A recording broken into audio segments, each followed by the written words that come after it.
A person's destiny is shaped by how they see themselves.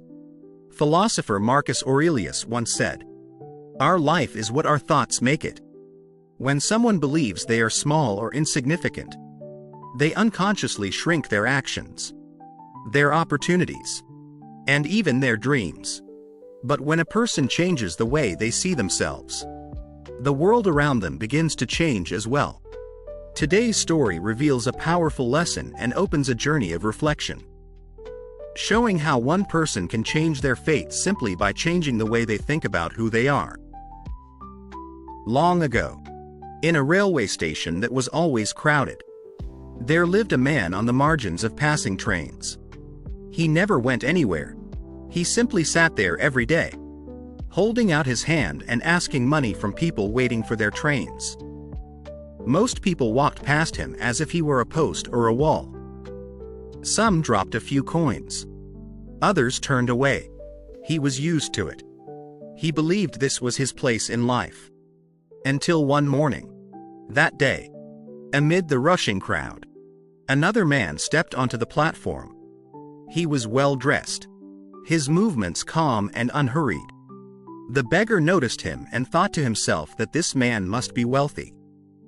"If I ask him, maybe I'll get more." He stepped forward and held out his hand as usual. But instead of reaching for his wallet, the man looked him straight in the eyes and asked whether he had ever given anything to anyone. The beggar froze. The question confused him, as if someone had suddenly knocked hard on a door inside his mind. Slowly, he replied that he was a beggar, that he survived by asking for money, and that he had nothing to give. The man nodded gently and said something the beggar would never forget. "If you believe you have nothing to offer, then you are also telling the world that you deserve nothing in return." He continued calmly, saying that he was a businessman and that he believed in exchange. "Life," he said, "does not run on pity, but on value. If you bring something, I will give something back. But if you come empty-handed, then I have nothing to give you."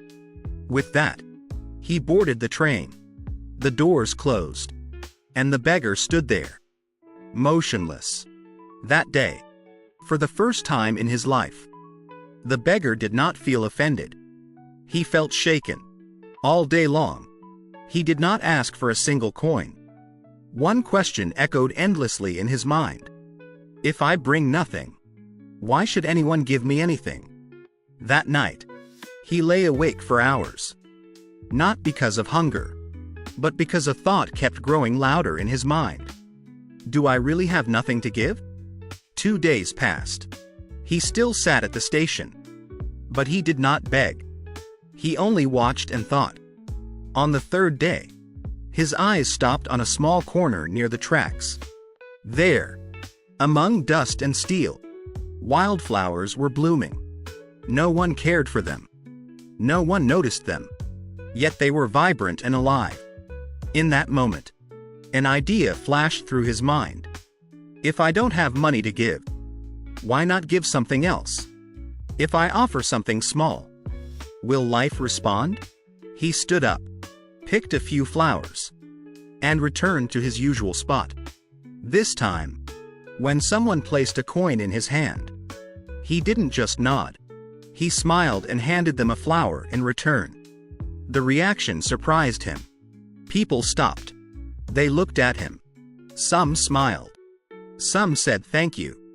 By the end of the day, he realized he had received more money than usual.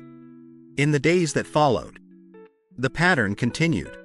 When he had flowers, people gave generously. When he ran out of flowers, the money slowed. That was when he truly understood. People were not giving him money because he was poor. They were giving because he gave them a feeling. He was no longer begging. He was exchanging. One day, he saw the same man again. The same suit. The same calm posture. This time, he did not hold out his hand. He walked up, holding the flowers, and said that today he had something to give. "If you give me money, I would like to offer you these flowers." The man smiled, accepted the flowers, and said that he finally understood. Today, you are no longer a beggar. You have begun to think like a businessman. The train departed. The man remained on the platform, repeating those words in his mind. A businessman. 6 months later, at the same station, two well-dressed men met by chance. They shook hands. One hesitated and asked whether they had met before. The other smiled and said yes. Twice. Then the businessman's eyes widened as he recognized the flower seller from before. The man nodded and said that was who he used to be. But now he was running his own flower business. The businessman paused for a moment and asked what had changed. The answer was simple, but deep. I changed the way I see myself. That day, I understood that we only receive when we bring value. I was never just a beggar. I had only lived too long inside a false image of myself. They shook hands again. This time, there was no distance between them. A person's life is written by the beliefs they carry. If you believe you are small, you will live a small life.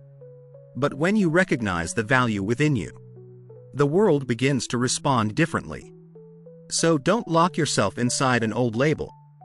Don't only ask what you will receive. Ask what you are bringing to life. Because the moment your thinking changes, your future begins to turn in a new direction. If you enjoyed this story, please give it a like. Leave a comment about what you learned, and share it to inspire others. I'll see you in the next story.